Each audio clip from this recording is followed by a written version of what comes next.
Thanks everybody for coming. We're really lucky to be joined by Charlie Mackesy, director of the multi-award-winning now The Boy, the Mole, the Fox, and the Horse, and to be interviewed by Johannes Wolters, who kindly included DNEG in this. We had our event about this, but Charlie was unable to attend, so we're really lucky to have this event now where we're combining with Johannes's event and the folks at DNEG, so we can hear directly from Charlie. So with that, Johannes, it's all yours. Thank you very much. Thank you. Okay, and now I'm totally nervous, and I'm really trying to leave the room, but I know that my counterpart is feeling the same way, even if he's smiling in such a delightful manner. I have to come up to one special point, which I think is very important. When did you start drawing?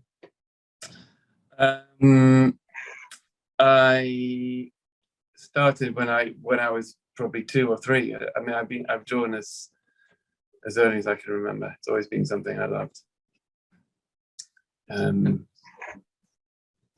Yeah. So yeah, I every child draws, and all my friends drew. I think I just kept drawing longer than they did, probably. Yeah, and still love it. And when did you start drawing in earnest? That's a good question. I think I think maybe when my best friend was killed, and I found drawing to be a very comforting thing to do. So I drew up till then, but I think I remember finding the act of drawing and making art a very healing thing to do. Yeah, so and from then on I haven't really stopped. Are you a very melancholic, funny guy, or are you a very funny melancholic? Because there's a sadness when I listen to you. That is really in everything when you speak. Is it wrong to assume that this comes from experience like your friend dying when you were 18?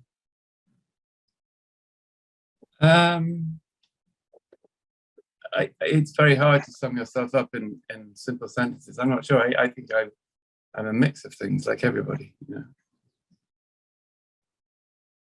That would explain why you have 4 characters in your film and in your book, which are, I think, parts of your mind. Well, I think we all have different parts. You know, that I don't think I'm unique in having different aspects to my personality. I think everybody probably does. For me, there's a boy in me who asks questions. There's a mole in me that's always, greedy, seeking or greedy for something. There's a fox that's side of me that's wary. And then there's a horse, which is the deepest, quietest bit of me. So I think that's human beings, really. When did those characters enter your life?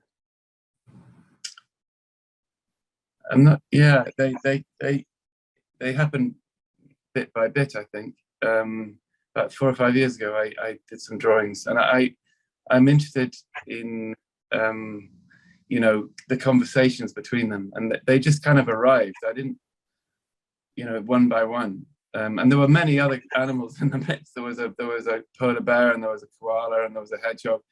There were many other creatures, but these 4 kind of stayed because they were, I think my instinct was that they felt comfortable together. They were very different and could have interesting conversations, in their own way. So, and I liked how they looked visually. I liked how they fitted on a page. I liked the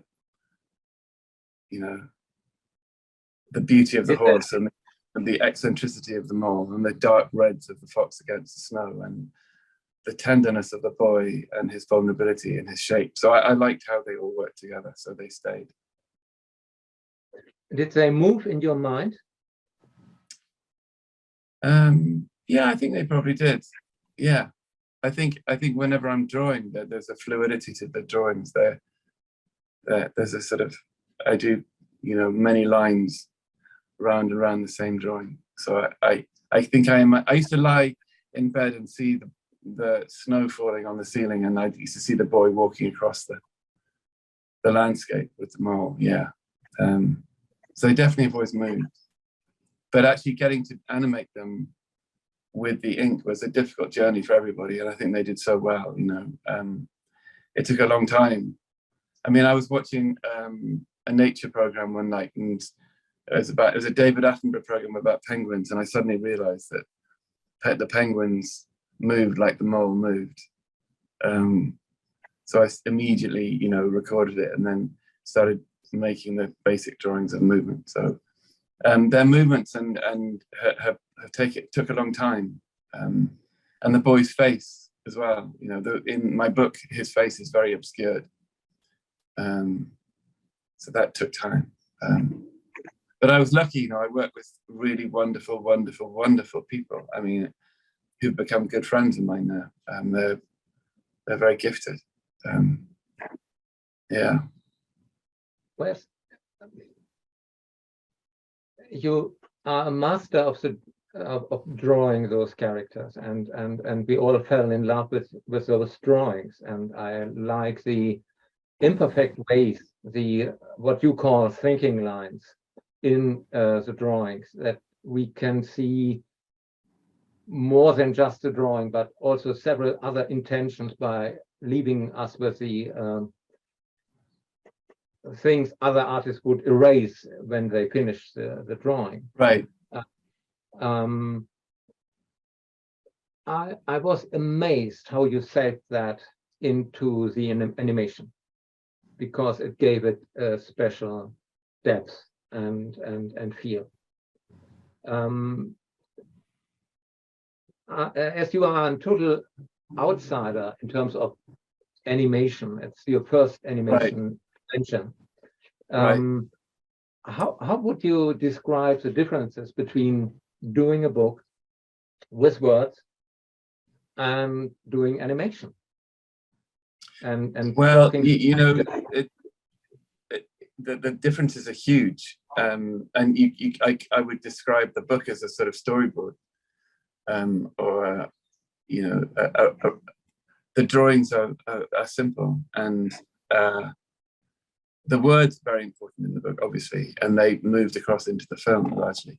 But I think the people I worked with had two jobs. Their first job was to teach me the basics of animation and how to make a film, and their second job was to make a film with me. And so that I have nothing but gratitude and love for the guys who taught me, because they had a hard job, and we were so keen to keep the spirit of the book in the animation, to keep the lines, the fluidity of line, and that was really, really hard, I know, for the animators, and to get the ink looking like ink, and to get we call them finkies, which were the lines the wispy lines on top of the drawing. We wanted them to move with the characters, and have them come and go and fade, but almost like lines of energy. And I think all these things, you know, I thought from the outside would be simple, but the deeper I got into this process with everybody, the more I realized that this was, you know, to 2D animation, hand drawn every frame. It was a tough job. And I would say now, having been in this for two and a half years or whatever, feel almost like I don't want to go back to making still drawings anymore. I find movement and music and voice and all the things that go towards making a film so beguiling and so important and so beautiful that I'm now completely addicted now to the filmmaking process, and so grateful that they allowed me to be part of it. And you know, I loved it. I did find it very difficult, and I found that in the first 6 months the language hard to understand, and constantly had to say, what do you mean by that, and why do we need to do this? But also, you know, I would say I would take drawings the animators made and then do draw over. So I'd do my ink over the top of their drawings. And bit by bit, I would say we were all together learning a language that took a long time to learn. You know, it really did take a lot of work for us all to sort of come to a place where we knew how they moved, what the ink looked like, how they sounded, you know, what the colors of the landscape would be. So it was, you know, to try and emulate the book, to try and look at a page and then see it move off the page into film was what we dreamt of. And I'm so grateful they worked that hard. I know they worked harder than they needed to. Yeah. Did you experience some frustrating moments where you said, my goodness, this is not working at all? There were moments early on where, you know, we needed to find the characters, you know, particularly the boy. And yeah, it was definitely difficult. But we just persevered and kept going. And I kept doing drawings next to their drawings, every single possible angle of all the characters. And I remember suddenly one day thinking, they're doing this far better, even as a still, than I could do. And I found that such a great, wonderful thing, that they were exceeding my expectations. Yeah, but you know, it wasn't easy for anybody.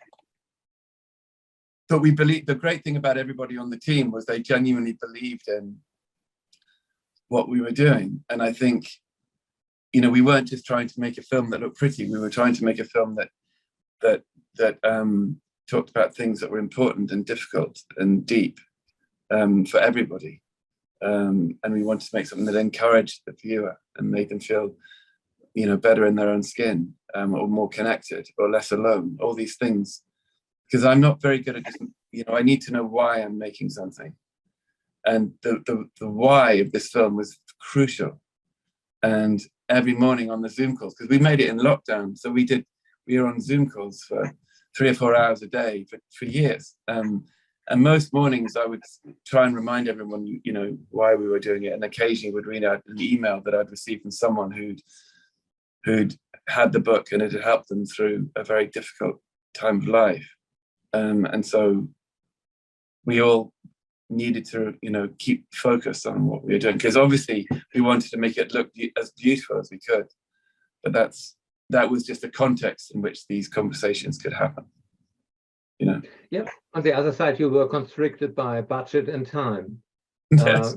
You were working in 23 countries, I learned, but you also you had to stick to 30 minutes. And of course, you had not $2 billion to make the movie. No. So to get everybody on the same page and in the same time frame and in the same budget area, that must be very hard. Did you have to accept some cuts of your artistic vision? Yeah, no, it was difficult. There was obviously, there were, like everything, there were constraints, but I don't think we ever really felt like we compromised anything. You know, it's a good question, but I remember feeling, you know, we were pressurized. I mean, obviously, like anything, you have to work very, very hard within a time frame. But I think, you know, there are moments which obviously, if the film was longer, we could have extended. But I think what was important to us is we made sure that the film wasn't rushed, that we created enough space within it. And that was very important, to have the pacing right. And so what I found myself doing was, you know, cutting bits, taking some bits of conversation out that were not crucial to the film, so that it felt within itself complete and not rushed, and said what it needed to say in the time given. But it was a learning. I learned so much, you know. Yeah. Did you had the feeling that they learned from you? Oh, you know, I think we learned from each other in different ways, you know. I'd had 2 years of emails from people about the book who told me why they liked it, what had moved them, why it had kept them going, what it was in the book that gave it so much meaning to them. So I could bring that to the table, because I think it's very important to see things through the eyes of others, whether it's a film or a book or whatever. And I'd been privileged to hear their responses and could bring that. And likewise, I felt, with the fact that I'd drawn the characters, that I could, so they learned from me, but I learned much more from them. I brought bits to the table. They taught me how to, what it was to make a film. And that was a huge thing. Yeah, and we often, in the last year, but we often, cried, laughed, got frustrated. I mean, all the emotions, were there. And yeah, so yeah, it was a very emotional experience. Yeah, I can imagine. I have to say, from all the characters, I like the fox most. I was amazed because I know some foxes in my life, in my personal relationships. There are some people I couldn't cope with very good, very well, because I thought it's impossible not to be able to tell about things from life, from experience. I'm very enthusiastic. If I see something I like, I try to tell everybody, you have to see that, that's great. And then you meet people who are saying, I can't tell you anything, I do not experience anything. And I couldn't cope with those people. And your book showed me there's a way you have to accept that. But I still am amazed that there are people who can't talk about their experiences. Is it one of you are able to talk about everything, I suppose? I don't know. I mean, I think everybody has seasons in life, and people are in different places and have different experiences and different personalities. But I think the fox interests me because he's been hurt and he's withdrawn and struggles to trust. But the fox's arc in the films goes from anger and hostility to real love and kindness, and he delivers the lines that are central to the film. So I in answer to your question, I tend to think we take people as they are, and everyone has their reasons for being whatever it is they are, and that's fine. Ultimately, I think everybody wants to love and be loved. Yeah. That brings me to, there's a saying, I think it was it's by Jack Warner from Warner Brothers. If you have a message, send it by Western Union, meaning don't use film to send a message. This film has clearly a message. Yeah, I'm sorry. No, go on. No, I was thinking, was there some discussion how much you emphasize this message, or how to get this universal story out to the world? I think carrying messages. I mean, the book has levity in it. The mole's obsession with cake, and he has a different approach to life than say the fox does. And there's a message in that, which is we're all very different, and that's fine. That's good. I mean, there are all kinds of messages in everything we do and say. Even whether I'm wearing a t-shirt or a jacket is a message, So I think messages are everywhere, and I think the film, as with the book, I definitely had things I wanted to say that I feel are important. And I heard from a lady the other day who said that her grandson, when they were out shopping, and he's 5, he looked at her and said, Gran, always remember you're enough just as you are. You know that, don't you? And she told me that he'd learned every line in the film, every single line. He knew it off by heart. And for some reason, she looked at him and realized at the grand old age of 78, I think, or 78, 9, that she didn't think she had never, ever thought she was enough, that she always had to try to be more than she was. And she said, my grandson was showing me something so deep that I never knew. And she said, I had tears going down my face as I was looking at him. And I realized two things. One, that he would carry these words with him all his life. And two, that my little 5-year-old grandson was teaching me something that I needed to really learn. And she said, I've started that journey. So for me, you know, that I found that profoundly moving, and I cried and I replied to her and was very grateful. I love hearing from people and how they, you know, other people, you know, when they see the film, see different things, and everybody sees something different. And some people don't accept messages and some people do. Some people just like the beauty of it, you know, and I think a simple film drawn well is a message in itself. And I think the animators did it beautifully. But there are other things going on besides. So, and that I do feel, you know, it's good to have a message in a film. I do feel if time is linear and you begin watching a film at A and it finishes at B, and your life could have been changed somehow at B than it was at A, then great. I'm thrilled about that. You know, particularly over these issues of, you know, self-acceptance and being kind to one another and all those things which we need, you know. So yeah, if we achieve any of that, I'll be thrilled. But who knows whether we have or not. I watched it with my nephew, 9 years old. Okay. And I watched him closely, and I saw he's growing up in a very privileged situation. He's in a big family like I was, and I thought he saw the film as a default position, and he said that's totally normal to be nice.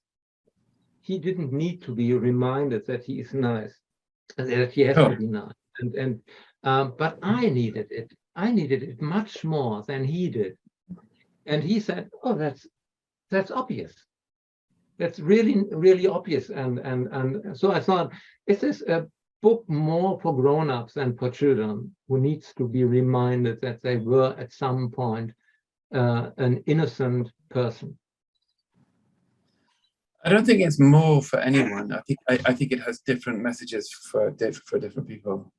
But it's lovely to hear that, you know, it made you think that way. It's amazing to hear that your nephew thought that was normal. You know, some people don't think that's normal. You know, what I tried to do, or what we tried to do, was make a film that had something for everyone, that reached people in different ways. You know, for some it's just the music. For others, it's how it looks. For others, you know, it's the words, and you know, everybody. Like, we did a screening yesterday, in LA, and I'm much more interested in hearing what they thought rather than having to say what I think. And so I asked more questions. What do you think of the film? What strikes you most? What words have stayed with you? And everybody, you know, there was a 5-year-old, she was maybe 6, who had a hand up. She said, I liked it when the boy said to the horse, well, we love you whether you can fly or not. It doesn't matter whether you can fly, but we love you anyway. And there was such wisdom in her words. And you know, and then there were others. There was a lady who was in her 80s who talked about the idea of the bravest thing is to ask for help. So, and others just liked how it looked. So I guess my answer to your question is, hopefully there's something, it speaks to everyone in different ways, you know. And obviously some won't like it, and that's completely fine. You can't please everyone. That's fine too.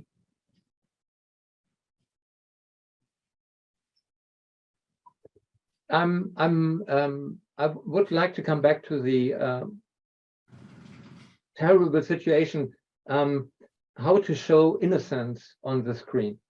I think that's the most interesting thing in your film, because you did it with such bravura and such greatness, and I think it's a hard thing to do, to show innocence in a story.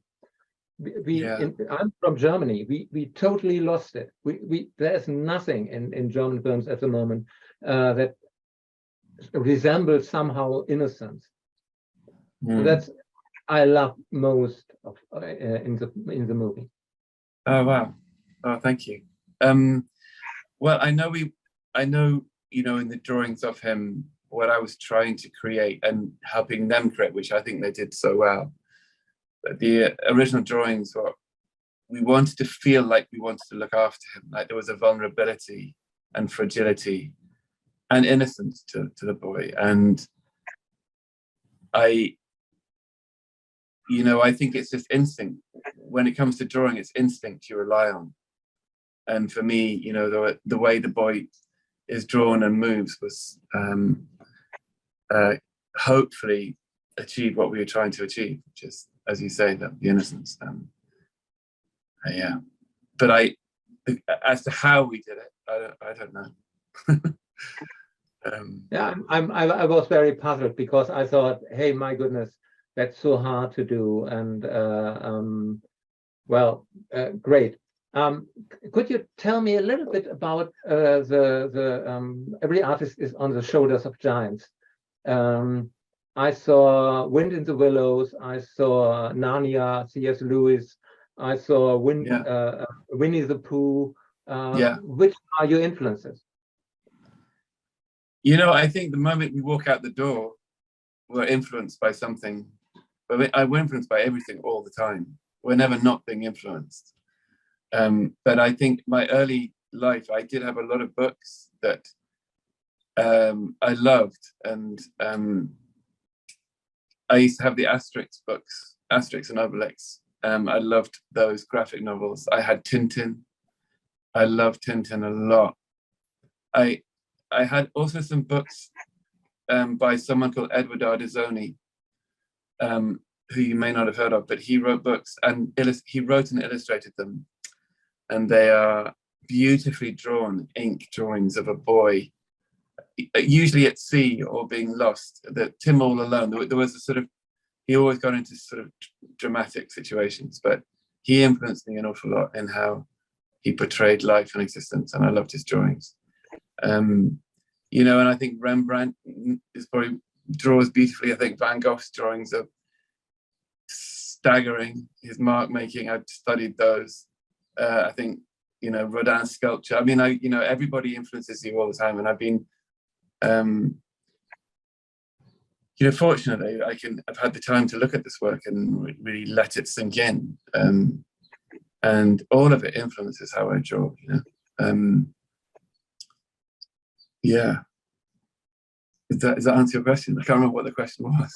No, the giants you are standing on was the question. Oh, those books. No, you answered it perfectly.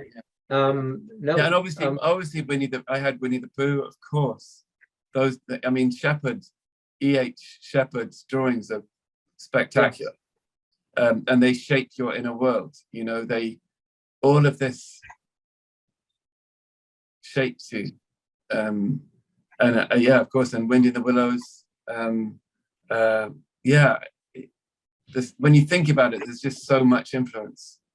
And I was like a sponge when I was a boy. I would just stare at drawings, and then I'd scribble on the books. I always scribble, which is why in the introduction of the book I said, feel free to, draw on it, scribble on it, because I think it's fine. I'm just saying to the audience, if you have a question, please put it in the meeting chat or in the question box, and become to your question. Oh yeah, please do. Yeah. I'll try and answer your question. Andrew asked me to. We would like to include. If you have question, please.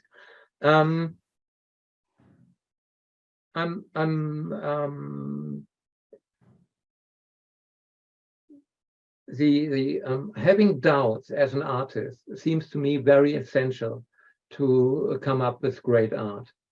Sure. I quoted you in the introduction that you said success is not giving you what you wanted. Isn't the hope for any artist to be certain about things, and at the same time, you will never be certain about what you want to express.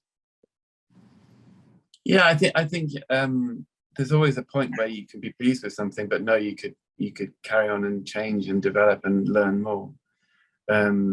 I think for me, the imposter syndrome has always been there. Like, who are you to be making a film? Who are you to be making a book? Who are you? You know, and the answer to that these days is, well, who is anyone? But you know, on one level, we're all imposters, and on the other level, none of us are. I think that's the truth. And if you have something to say, then just say it, and accept the imperfection. And imperfection is great. Drawings will probably never be perfect, and that's okay. Yeah. So, does that answer your question? Okay. Yeah, well, no, I meet people all the time who are very sure of themselves and they're very certain about things, and I immediately distrust them, and it's I do not know why. So I have a bad feeling about most of politicians, and it was very interesting to meet you and meeting your doubts about everything.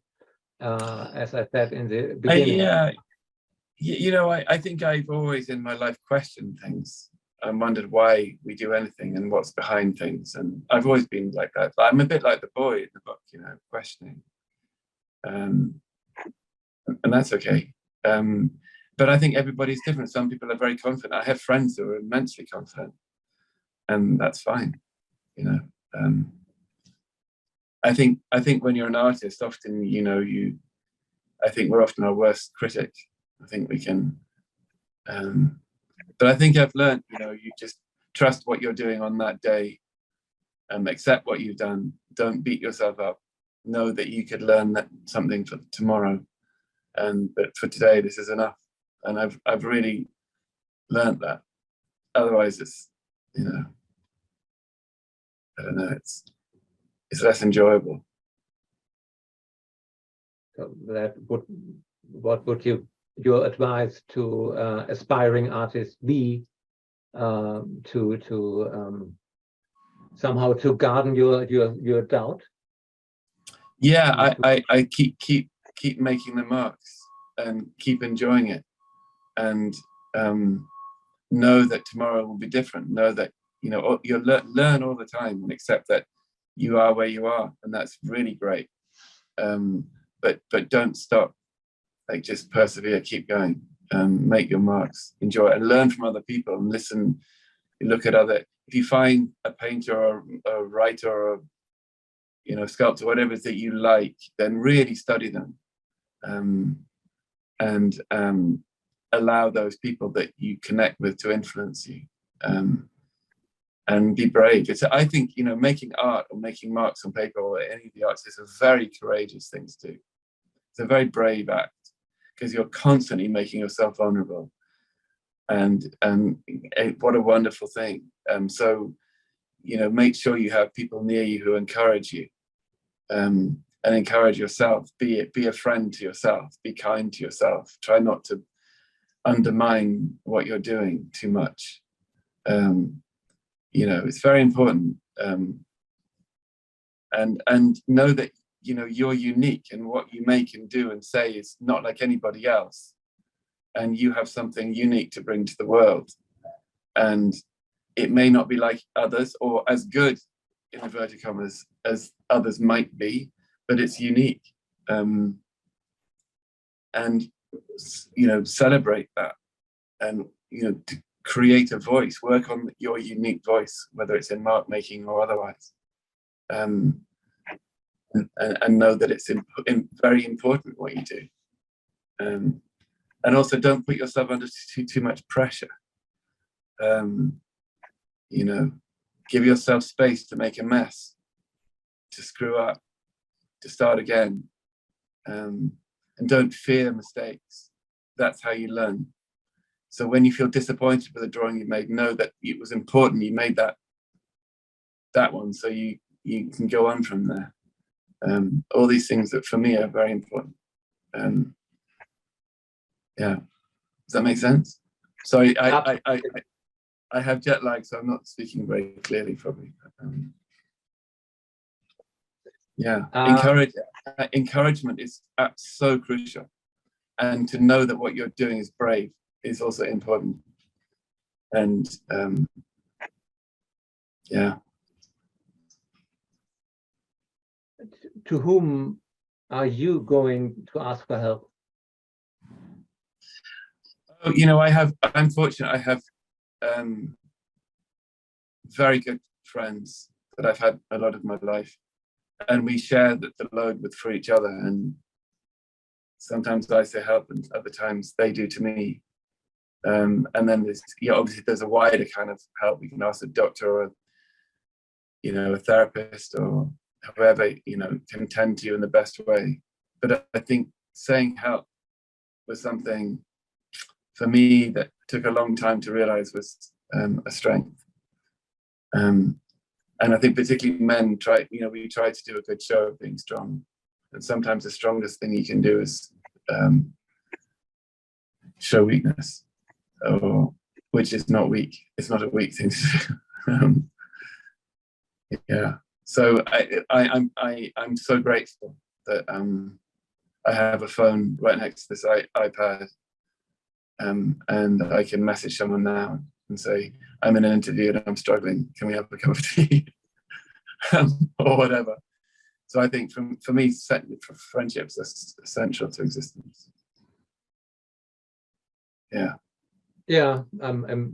Well, I was brought up with 5 older brothers and 1 sister, so I'm very heavily influenced by siblings and nice. Yeah, there are good things and there are bad things in this situation. And sure. Anyway, I think the problem is that I have friends who have no brothers and sisters at all, and a lonely child. Right. And that's that's tough. That's a whole different ballgame. No, I mean, I think I find if my sister is close to me, and my niece is coming here to see me for some of the nominee things, and she's a very wise 27-year-old who is both a friend and a family member, so yeah. I read some of the questions from the chat. Whitney asked, for your drawings in your books, how did you pick your medium for the story you wanted to express? Looks like pen on paper, but not sure if digital. You work with pen on paper. Yeah, so I've worked in so many different mediums. I've gone from oil paints to big bronzes to pencil drawings, charcoal drawings. I think for the book, because I love ink and I love the dip pen and I like the thin and thickness of line, and I also like that the book had words in it and I wanted to handwrite the words, and ink's great for writing words. So the relationship between the written words and the drawings was important for the book. And it was an instinct, really. It felt the right way of doing it. And so I just gave it a go, and that's what you do in life. I think you just, I think the ink worked, so I stayed with it. And I hopefully the translation of the ink drawings into the animation, I hope that worked. Because what we tried to do is make the book come alive. And I thought, in my ignorant, non-filmmaking head, that this would be easy. I thought, oh well, easy, and it wasn't. And I have nothing but deep gratitude and admiration. I hear from all the animators a lot now, and we miss it. We miss each other, and we miss the process. But everyone admits that the first 8 months was really tough. It's really tough.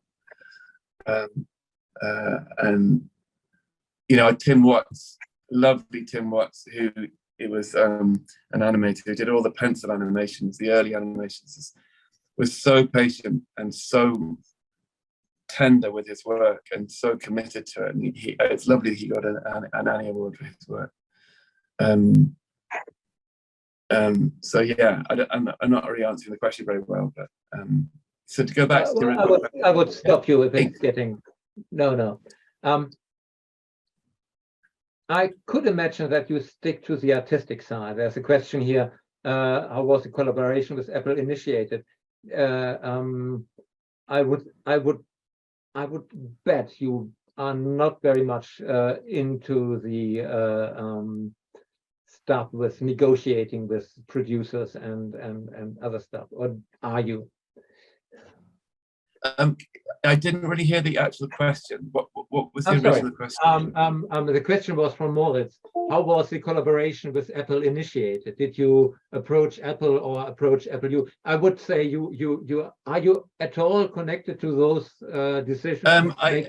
Well, when the book came out, we, after it'd been out for a few months, that me and my friend Matthew, who is my friend and then became my agent and producer and all kinds of things, he and I got a lot of requests from filmmakers asking for the rights or to make the film, and I kind of wasn't involved in that. He engaged, but he understood deeply that I should be involved and that we weren't just going to surrender rights to anybody, and we both felt that very strongly. And anyone who made the film, I would be involved in the making of it. But that's as far as it went for me. I wasn't part of any of the, the dealing with studios or anything like that. So you're right. Would you have? There's a very nice question by Alec. Was it ever a challenge for you to convey the need for the film to be 2D animated? So much of the world has moved over to 3D animation, but it seems like they have become more acceptance to have a blend between 2D and 3D animation. Thanks, Alec, for that question. I think everybody on the team kind of felt they wanted to keep it like the book, to make the book come alive. So there was no pressure from them. There were people who said we were crazy to try, that it would be too difficult. But from within my team, there was no pressure at all. We all agreed that this is how we should do it. Yeah. But as you say, it's not many people are working like that now. Have you at some point just thought making it just in rough animation, without color, without any? Pardon me? I know Alec just said thank you, and I'm saying thank you, Dan. Oh, I thought so. Have you thought about? I was amazed how you how the film has the lighting and the coloring. It looks amazing in oh, thank you. Every moment. It's on the other side. I thought your drawings are so rough that I thought maybe it would be interesting to see if it would have worked in just rough animation, just in pencil and without colors and just moving. Yes, I mean, that's an interesting point, because often when we saw passes every morning of different bits that the animator has done, and some were rough and some were in pencil, like I would look at Tim Watts's bits of animation, or Gabrielli's, or lots of different people would show stuff, and I'd think, wow, in its unfinished state, that's amazing.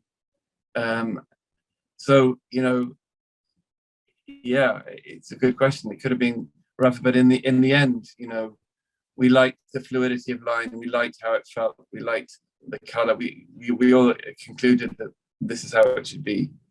But if we make another film, we could have it. That's Leonard's question. Do you plan to do further movies? Well, I'm slightly at the mercy. Your production house is called NoneMore. Yeah, it is. Yeah. I hope we do. Because I've really loved it. I feel very close to the people that I made this film with, and we learned this language together. And it would seem a pity to not use the language anymore. And I feel there's more adventure to be had with these characters. I feel, you know, I would love it, but who knows? I'm at the mercy of other people in this respect. I'm not a producer or a studio or anything, so we'll see. But if the opportunity arises, you know, I would love it. And especially having experienced or seen the responses to the film from people, that I find that so profoundly moving. You know, when I get emails from people saying, you know, how much it had meant to them. So it's lovely to feel that you can make something that, you know, people are moved by. So if we could do it again, yeah, try again. Yeah, but it's a tricky thing, because everybody would now ask for more of this particular world you created here, and Right. at the same time, I would be very hesitant to see more, because I do not know if the enchantment and the wonder of this film can be reproduced in a sequel or in a series of other stories. That would be very hard, because yeah, and no, I don't think it should be done for the sake of it. I don't think it should just be done because we can. I think we have to have a good reason to do it. It's like doing another book. You can't, I haven't done a, you know, we did a book of the animated story, which was basically pages from the film, but as in terms of doing a new book, I've resisted that until I really feel that it's something that needs to be made, and then I'll do it. So but you know, people were scared of the film. I have had many emails from people who said, you know, I've had the book now for 2 or 3 years and I don't want to watch the film because I'm scared to know what you're going to do with it. I'm scared to, I know how the boy sounds, I know how the fox moves, they're in my head, and I'm scared that you'll do something terrible, and I understand that. I felt the same. I was really scared of doing it, but we did it, you know, and I'm glad we did, and we did it as tenderly and sensibly as we possibly could. But there will always be people who go, oh no, well, I, you know, didn't like it, whatever, and that's really fine. do you think this film will work everywhere, in every culture, in every part of the world, because you are dealing with so fundamental core values that this can be shared by everyone? That I don't know. I mean, obviously, you know, some will like it and some won't, but hopefully, you know, the characters don't have names. They're not, you know, it's done in English, but it can be done in any language. And I think the basic things they're challenged by and talk about are things that everybody across the world, you know, feels. To be human, I think these are human issues. So I hope so. I would love it, but who knows, you know. I think the basics of kindness and love and acceptance and connection and, you know, a journey we can all relate to. So I hope it translates. I don't know. I hope so. You know, if the countryside of Northumberland is maybe not connecting to everybody in South America. Very true. Yeah, no, very true. Yeah. But for the other side, it's in a fantastic imaginary world where butterflies are able to fly in the midst of winter. Right. Well, it's very early spring. It's early spring, and there are some butterflies. Okay. My nephew pointed that out to me, and I have to point it out to you. Yeah, no, it's a good question. But, you know, butterfly is vegetable, he said. Yeah, no, anyway. I mean, you don't have talking moles that are very, very large either. So, you know, there are things that are not. No, I would have. Yeah, for me it works very well, because I'm living here in a quite. It's very similar to your countryside. Oh, good. But yeah, no, I wanted to know, because this film is shown on Apple TV Plus around the world, and of course, it would have been possible that you got notes, make it more universal than it is. And on the other side, if you would do that, it would lose its personal charm. And somehow Right. you managed to keep that, and I'm totally fine with that. But did it came up at some point? No, I think, you know, everybody we worked with was very trusting of what we were doing and trusted our instinct and allowed us to make it as we wanted. Okay. Yeah. No, great. Please stick to your guts. It's terrific. Thanks. Thank you. Sorry, I just scrolling through the questions. I think did I overlook somebody? I hope not. Alec added, I feel like it's really profound to have the story exploring human emotions and experiences and then show that through multiple animal characters. Yeah, why do we trust animals more than humans? That's a good question. Yeah, I mean, I'm sure some people trust humans more than animals. I mean, for me, being brought up in a very rural place, I had very close relationships with dogs and animals, and there's a purity in those relationships, a simplicity. They don't have an agenda so much.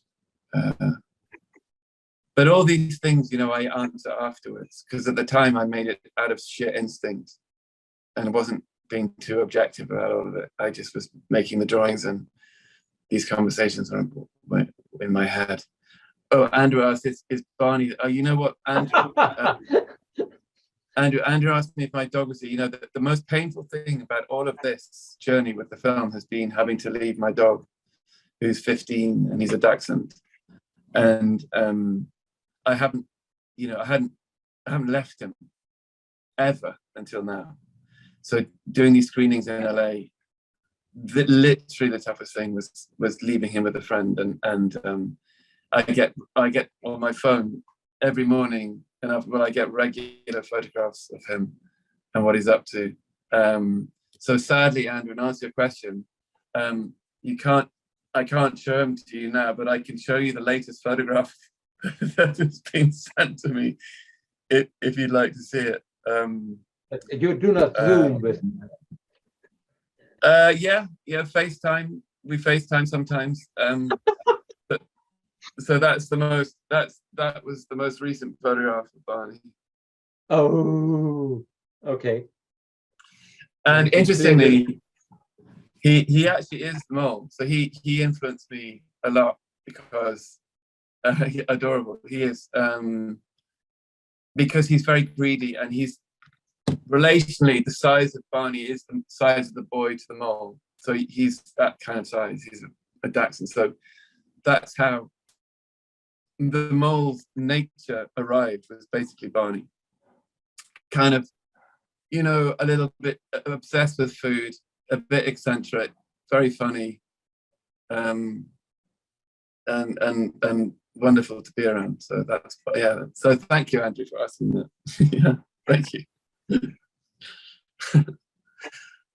Yeah, and are there any other questions? Oh, Dara, I love that. Yeah, so yeah, thanks, Dara. I miss him. You know, I'm in a hotel room in LA, and I'm doing screenings, which is a real privilege. But it's not been easy for me. But in the same breath, I'm doing this because I think it's important, but not easy. Isn't that a strange world you are in right now? Because you do all those drawings. I listened to you when you explained in another video that you did thousands of drawings, out of which the book was compiled. In your words, smelly studio, and in totally silence and for yourself alone. And now you are giving interviews, you are giving speeches, you are in front of an audience, doing screenings. Is this your version of success? I think success takes many forms. I don't think there's one type of success. You know, you can be successful with your friendships, or successful with, you know, loving yourself or making cake. This is part of, I assume, you know, filmmaking, and it's lovely that people are interested in it. It'd be sad if we made a film that no one was interested in, because you make films to show and for people to enjoy. So in that respect, it's wonderful, and I'm loving people's interests, and I'm loving people's connection with it, and some people love it, and that moves me very deeply. And with that comes conversation and comes interviews like this, which is fine and enjoyable, you know. And I'm not sure whether I do it well or not, but you just have to be as honest as you can. You know, and this is nice because I'm on Zoom and it's in a hotel room, and you know, you have nice people asking about Barney. That's lovely. You know, others are not so easy, obviously, and I'm sure I've done better in others and worse in some, so that's okay. I think for me, I'm just doing it because this is what is required, and you know, it's but fine. you are there. You are not jailed. You are doing it on free will, and not, you are not. Oh yeah, no, I don't. Yeah, it's completely free will, and you know, I think having spent 2 years in lockdown making this, as I said before, you know, when I hear from people, it moves me deeply, whether it's a book or a film, and likewise with this, you know, but all of us, Cara and Peter, all the people that I made the film with, are loving the reactions to it, and we enjoy hearing from people and how they feel about it. So, and part of that is doing interviews. Great, it's great. I'm sorry that I'm one of those interviewers. No, I'm liking it, and I'm loving the fact we've got people commenting and asking questions. Like, I love that. So if you've got any more questions, feel free. But yes, but thank you for your interest. You know, I you know, it's a strange situation to find yourself in, or myself in. I never dreamt I'd be in a, I never dreamt we'd be nominated for anything. Especially if you haven't done any, the idea of animation was totally new to you, and the first film you do is receiving such a huge amount of interest from all over the world. That must be overwhelming at some point.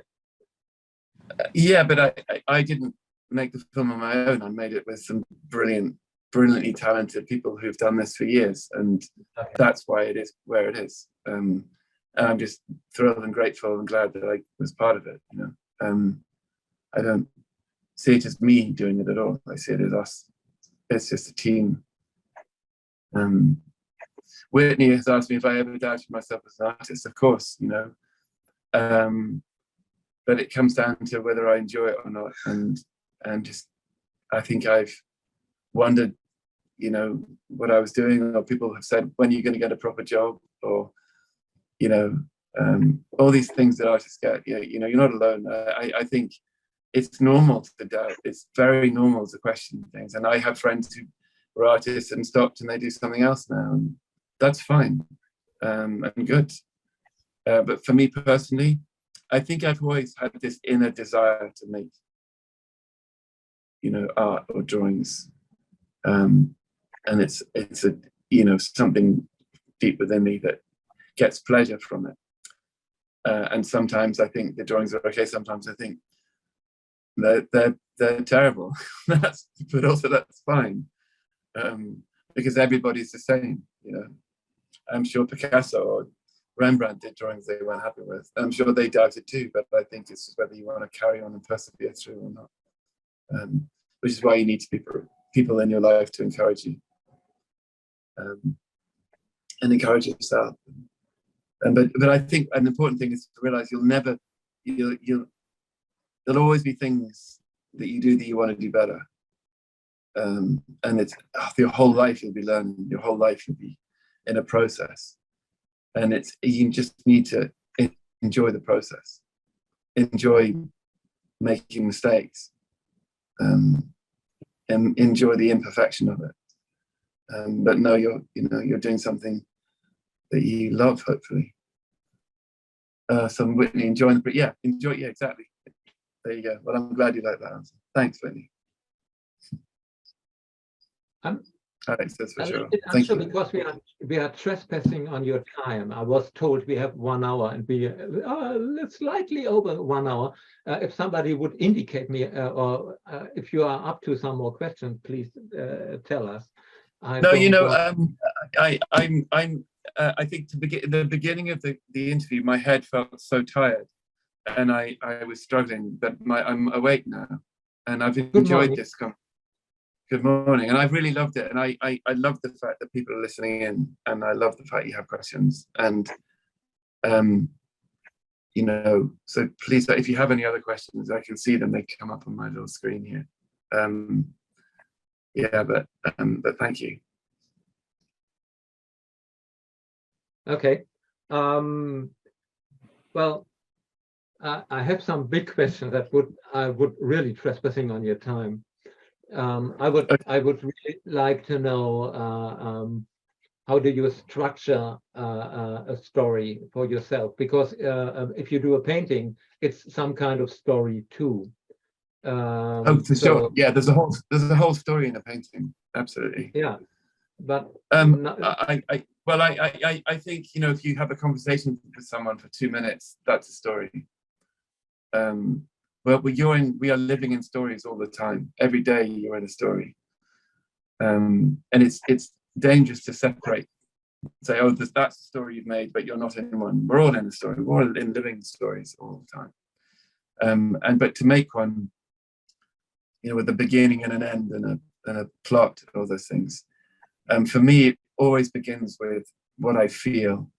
It always begins with conversations, but I'm different. You know, you could ask 100 people and they'd have 100 different answers. So for me, it's just down to instinct and taking pleasure in the characters and how they respond to each other, and allowing that to expand in my head, and see where it goes. And then I draw it. So it always begins with the drawings, and then a conversation sort of comes out of that drawing. It's rarely the other way around, I think. No, I was asking because I was amazed that this all started with postings on Instagram, that you had put your drawings there and you got feedback from the audience, and then you did more drawings, and there was a constant back and forth between you. Yeah, there really was, and you're right, and Johanna, that's what I've loved about this whole journey is, you know, on Instagram. You know, years ago I was posting drawings and I would read the comments and I would answer them. And now, recently, last 6 months, it's been hard because I've been too busy and there've been too many comments, and sometimes I feel overwhelmed. But for a good 2 or 3 years, you know, I would, you know, always try and read every comment, and I loved the comments, most of them, because they were genuinely trying to work out what they felt and their response. You know, to the drawings, and they played a huge part in the journey for me. You know, sometimes I meet them. Someone comes up to me in the street and said, oh, I've been following on Instagram for 4 or 5 years, and you know, I love it because they were in it. They were part of this thing. And when I see the film, and the book, I see it as a product of many people's emotions, many people's contributions. You know, when none of us are on an island, we all live interdependently with each other, and I'm very aware that the book and the film are you know, largely influenced by everyone around me, and I love that because that's what it is to be human, you know. No, on the other side, you have to be strong enough to keep to your inner voice. So you have to. That's right. Yeah, that's right. It's almost like having a sieve. You sieve out the bits you keep. But yeah, you have to have it. For me, I had a fairly strong instinct of what I thought was the direction and the character, and you know, who they were and all that. But I mentioned it because they're 4 different characters, and people would have different views on their responses. I'm aware that there was a question that came up on my screen, I think from, was it McGregor? Can you ask it again? To Anna. It's gone now. It only comes up. Could you recommend a technique? Could you recommend a technique to meet a difficult decision? If you have this back and forth between yourself, your inner voice, and notes coming from outside. Yeah, that's a really good question. Decisions are really, I find decision making difficult, but they're important to make. And often, you know, any decision you make, they can always be right. Any direction can be right. That's really frustrating. But some are slightly more right than others, you know, and some are wrong. But I make them with, usually if they're big, I don't do them on my own. I usually tend to talk it through. Not with Barney, because he's not good at decisions. But my friends, you know, are wiser than me often, and they know that I'm prone to, you know, bouncing around, you know, going down dead ends and trying things out, whatever. So I tend to share my decision making with others, and then really listen to myself, go for a walk, really feel it. And I'm also fully aware that fear plays a big part in decision making, and there can be healthy fear, but also there's a lot of fear that is not right, and fear can stop you doing things. So it's working out what sort of fear it is you have, and then deciding anyway, regardless of how frightened. But I tend to not make big decisions on my own. I would always ask friends. Yeah, I think it's my biggest mistake that I do my decisions on my own and listening to my inner demons and not to my friends. Well, there you go. Yeah, that's absolutely right. I mean, you know, fear does play a big part in us, I think. Yeah, but that leads to the question of Usman, because as you said in the talk, that it's hard to show the face of the boy because you didn't want that, because everybody has its own version of the face in their minds reading the book. There's also the decision to add music to the film and voices to the film, and somebody has to do those decisions to come up with music and voices. And that must be terrible hard to decide which is the right one, because everybody who has read the book has its own their own version. No, and yeah, absolutely right. Everyone knows how the mole sounds in their heads. Yeah, I mean, again, those decisions were made with people, with you know, my team, my lovely, wonderful people who we discussed it, and we did auditions, and you know, and the music. Isabel Waller-Bridge was a friend of mine beforehand, so you know, we worked with her rather than her just writing it and sending the music in. We worked together, and I would hum tunes at her down the phone, and you know, the whole film seems to have been one made together by people who were drawn to the story and what they felt was an important thing to make. So, you know, I guess that's not really answering the question, but the answer to the question is, you know, we all were very involved in long conversations. It was a democracy. Yeah. Which is unusual for a film. You say that, but yeah. I mean, I think in other films, clearly people have their job titles and they make the decisions on the basis of who they are under that job description, whereas it wasn't very obvious what we all were. We just worked together as people who were trying to do something together. And CARA Speller was fantastic because she is, you know, she's steered the ship in a very brilliant way. Peter, my co-director, was funny and gentle and open, and his ego is very small. And so there were no big egos. It was all very, you know, convivial and kind, and not without disagreement. But I think we sort of had to learn how to disagree, kind of in a or, you know, it's fine to disagree, but just to listen to each other. And we disagreed less and less as time went by. I think we started singing from the same sheet, you know. Yeah.